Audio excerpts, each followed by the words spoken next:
O cancro oral é um termo genérico que nós utilizamos para designar o conjunto de tumores malignos que afetam qualquer localização da cavidade oral.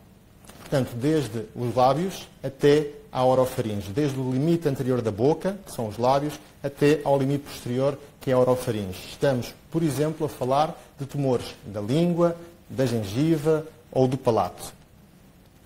Atualmente fazemos uma distinção muito clara entre o que é o cancro da cavidade oral, propriamente dita, e o que é o cancro da orofaringe. Essa distinção ficou muito clara na última classificação de tumores da cabeça e pescoço, da Organização Mundial de Saúde, 2017. Hoje em dia falamos, dentro do cancro oral, de duas realidades. O cancro da cavidade oral e o cancro da orofaringe. A orofaringe é a zona posterior, é a parte de trás da boca. Estamos a falar da base da língua, do palato mole, com a úvula, e também das amígdalas palatinas.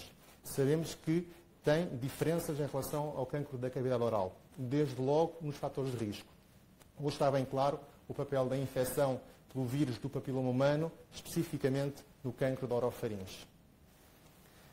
A localização preferencial do cancro oral é a língua. A esmagadora maioria dos tumores que nós encontramos localizam-se na língua e no pavimento bucal, portanto, na mucosa por baixo da língua. Em termos histológicos do tipo de tumor, o carcinoma pavimentocelular ou espinocelular, são sinónimos, representa mais de 90% dos casos de cancro oral. Portanto, em termos histológicos, é de longe a entidade que nós mais encontramos. Os restantes 10% dizem respeito a outras neoplasias, por exemplo, das glândulas salivares, dos ossos maxilares, os melanomas, os sarcomas, os linfomas. Mas isso é absolutamente excepcional. A esmagadora maioria corresponde a carcinomas pavimentocelulares, que são, no fundo, tumores do epitélio da mucosa oral, da mucosa que reveste a cavidade oral. Quando olhamos para os dados, para os registros, e quando nos comparamos com a realidade europeia, verificamos que o desempenho do nosso país não é fantástico, quer em termos de incidência, quer em termos de mortalidade. Portanto, ainda temos um longo caminho a percorrer. Quando nos focamos na taxa de incidência, verificamos que Portugal está no segundo grupo de países com maior taxa de incidência de cancro do lábio e da cavidade oral, e relativamente à mortalidade estamos no terceiro grupo de países. Relativamente aos fatores de risco, o fator mais importante é, sem sombra de dúvida, o tabaco.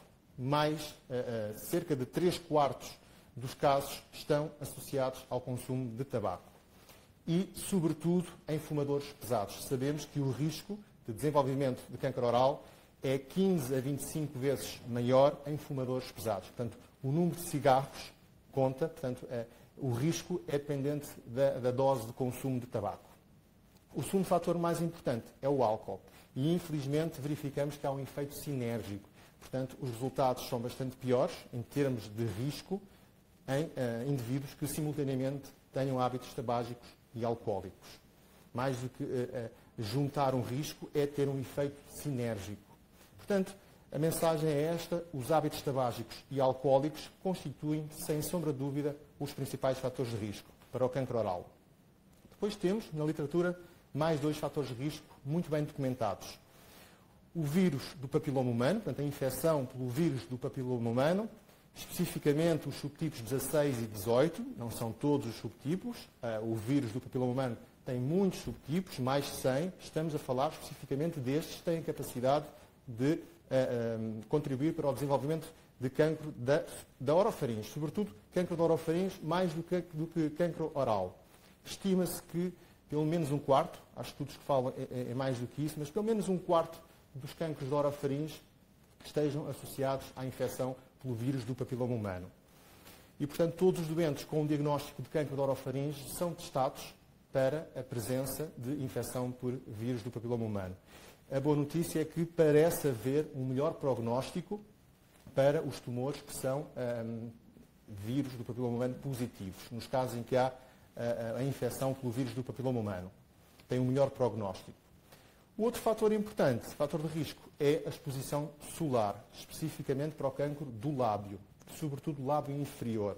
Portanto, a exposição prolongada, crónica, à radiação ultravioleta tem, de facto, este impacto em termos de risco. E isto é importante, sobretudo, em ocupações, em profissões que exercem a sua atividade maioritariamente ao ar livre. Portanto, depois, o segundo campo, onde de facto o papel do médico dentista é fundamental, é o campo do diagnóstico.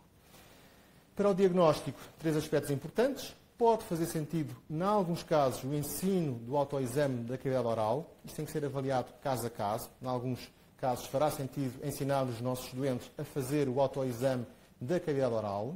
Por outro lado, o acompanhamento de alterações que têm potencial de malignização. Vamos ver quais são estas alterações. E, por fim, o mais importante, a detecção, a identificação de lesões malignas numa fase inicial do seu desenvolvimento. Temos que aproveitar uma grande vantagem que temos no cancro oral, só comparável ao cancro da pele, que é a possibilidade de nós fazermos uma inspeção visual direta do tumor. Nós olhamos para a boca dos doentes e vemos diretamente o tumor, ou pelo menos uma lesão suspeita. Podemos palpar a lesão e podemos facilmente também fazer uma biópsia. Portanto, esta facilidade de acesso tem que ser capitalizada a nosso favor para todos juntos contribuirmos para um diagnóstico precoce das lesões tumorais da cavidade oral. Em termos de prevenção, por um lado, a promoção de uma boa saúde oral, com a instrução para a necessidade de ter adequados cuidados de higiene oral, para aconselhamento alimentar, está bem documentado o papel protetor de uma dieta rica em fruta e em vegetais, a correção de próteses dentárias mal adaptadas, as vulgares próteses, placas removíveis, que muitas vezes, estando mal adaptadas, são fonte de trauma crónico.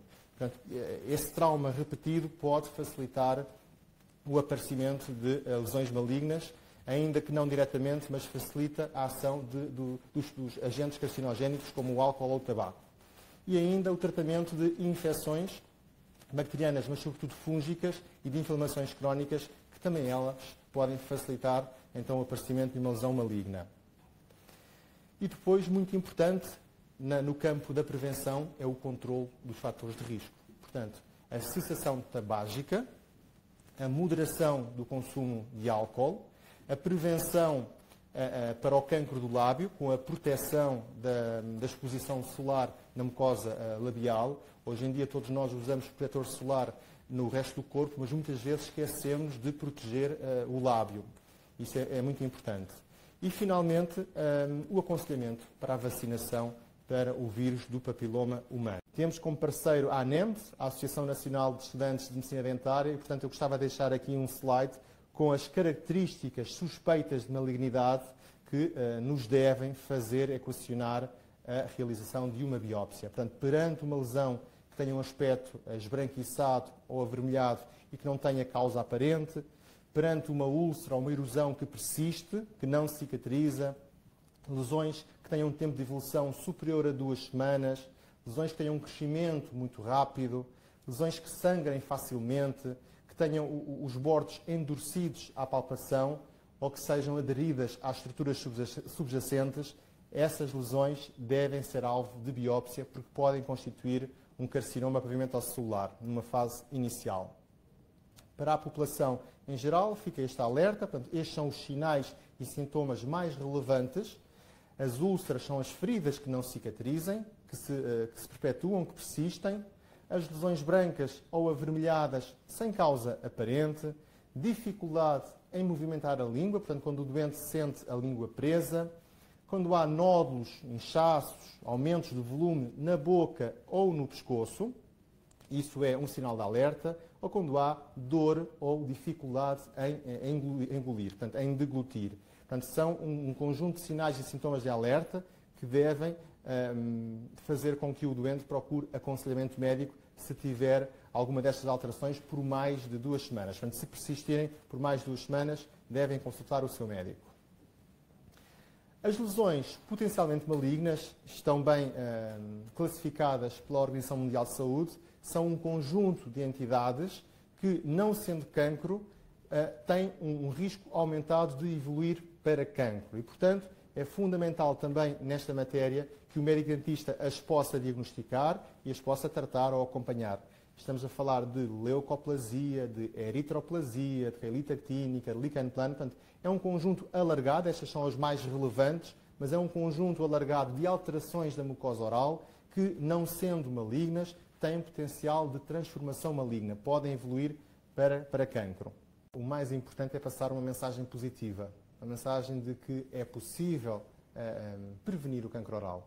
Portanto, grande parte, ou se não mesmo a totalidade dos fatores de risco podem ser alterados. Portanto, o doente pode deixar de fumar, pode consumir álcool moderadamente, pode usar um protetor solar no lábio, pode vacinar-se, faz parte também da educação sexual, mas pode vacinar-se contra o vírus do papiloma humano. Portanto, todos os 4 fatores de risco mais importantes podem ser controlados por nós. Portanto, também está nas nossas mãos contribuir para essa prevenção. Portanto, é possível prevenir o cancro oral. E, por outro lado, é possível tratar o cancro oral. O cancro oral tem boas taxas de sucesso em termos de tratamento oncológico. Basta, para isso, que o diagnóstico seja feito numa fase inicial. Se nós tivermos os tumores nos estádios 1 ou 2, quando o tumor tem menos de 4 centímetros, quando não há envolvimento dos gânglios do pescoço, então aí a taxa de sucesso do tratamento e a taxa de sobrevivência a 5 anos é significativamente melhor. Portanto, é possível prevenir o cancro oral e é possível tratar o cancro oral. Está nas nossas mãos, enquanto doentes, enquanto profissionais de saúde, contribuir para esse diagnóstico precoce.